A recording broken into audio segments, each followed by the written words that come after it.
So, a few weeks back, I did a video about South Africans and the xenophobia that the foreigners were experiencing in the country, and basically the way South Africans were chasing away foreigners because they claimed that that was their land, that was their country, and they wanted to regain their resources and their power. Okay, the video got a lot of reactions, and I don't want to dwell on that right now because trying to reason with some people is really hard, clearly. But that video and everything surrounding what's going on right now in South Africa regarding the same really made me reflect back on on the concept of indigeneity and just trying to understand who are the original owners of the lands that people claim that they own. And I'm not specifically directing this to South Africans because I don't even want this video to be about South Africans. I was just reflecting about the concept of indigeneity. Basically, okay, every nation in this country, in this world, has indigenous people. Indigenous people or Aboriginal people, or another term for them could be the natives. These are the original owners of a specific place, or the original owners of a specific land, or the original owners of a specific nation. So every country in the world has its indigenous people. And as history will have it, definitely people migrated, different cultures interacted, some cultures were displaced, some communities were displaced, and eventually what we have now is we have people scattered all over the world. But what most people don't know is that most of the people who reside in these countries are actually not the original owners of these places, or they are not the indigenous people of these lands. And during my research, I was a bit surprised. I wouldn't say I did not know it, but I was a bit surprised to learn that even in Kenya, even in my country, Kenya, a lot of tribes, like almost all of the tribes, none of them are the indigenous owners of these lands. Like even in my country, most of the tribes migrated into the country, and there were people who originally resided in these lands, who originally called them their land. That is obviously centuries back. Yeah, and it's not only in Kenya. In most parts of Africa and in most parts of the world, we have indigenous people. We have the original people back then, years, centuries ago, the people who resided in that place. We have the original owners. And of course, in Africa, I'll say we are a bit disadvantaged because most of our history has been destroyed, and most of our written history, it's not like we didn't have written history, had, because I had talked about that in my previous video about the libraries that existed during the pre-colonial, before the colonial era. So most of our written history was destroyed. So there is no written record of who owned where, or who is the original, who are the original inhabitants of which place. So that is our disadvantage. And that is why even to this date, you can find like there are different cultures and different groups in different countries across the continent. You can find people sharing languages. You can find people sharing cultures. People sharing just the ways of living, yet they are in different countries. To mean they are not originally from that country, of course, migration took place.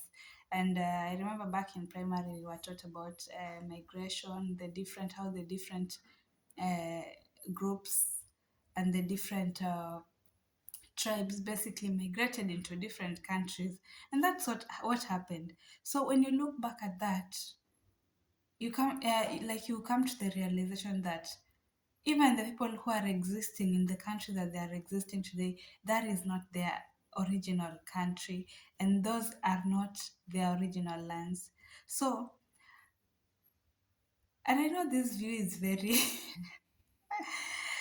I mean, this view is it will be debatable. So, it's one cannot really claim 100% that this is my land, this is my original land. Right now we can probably, of course, maybe after independence, countries were given their sovereignty and they had claim to their land and all that. But when you look back, really back, when you try to really find the history of it, you could probably not, the country that you're in could probably not be the country that your ancestors back in the days actually resided in. And I haven't done much history about the indigenous people of Africa, but I've done a bit of research about the indigenous people of the Americas. For example, uh, research tells us that the people who reside in the American continent, specifically, basically just America, they are not the original owners. They migrated, the Europeans migrated there, of course.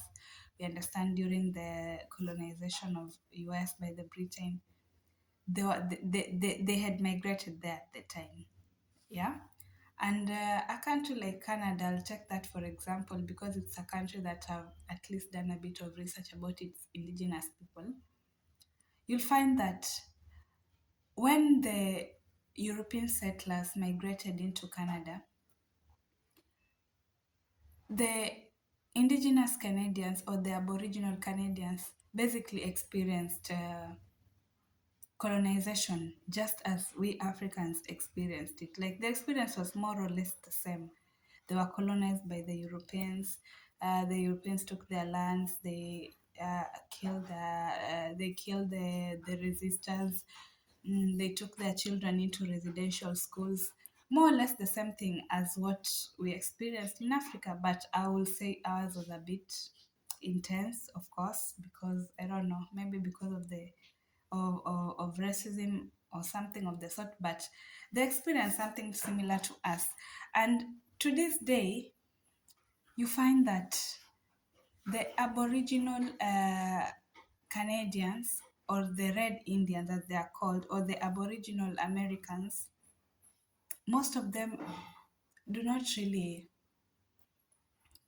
have, like, I'll say, some of them, the experience, I'll say most of them face challenges similar to those that are being faced by minority groups in those countries. And even they're even considered the minorities in those countries, despite those lands being originally theirs. For instance, in Canada, most of the Aboriginal people or most of the natives of the land live in British Columbia and in a place called Okanagan Valley. And those communities, they have been marginalized, they experience discrimination, they experience systemic injustices, just the same challenges that minority groups experience.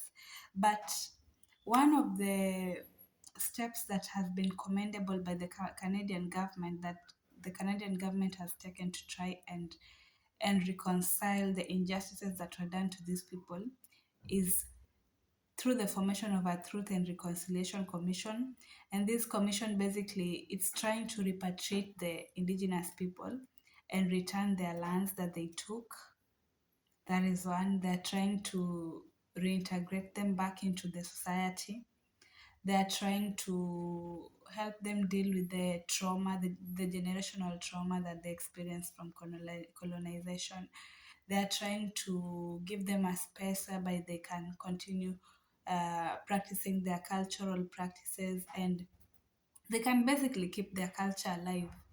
So that is just an example, but this is just to say that a lot of places that people claim are originally theirs are not theirs.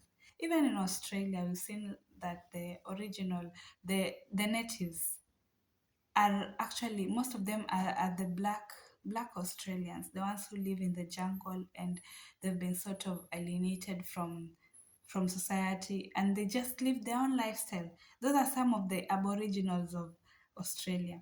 In America, we have the Red Indians still, but the funny thing is that the original owners of these lands are not acknowledged. They're not treated as though they're the ones who own the lands.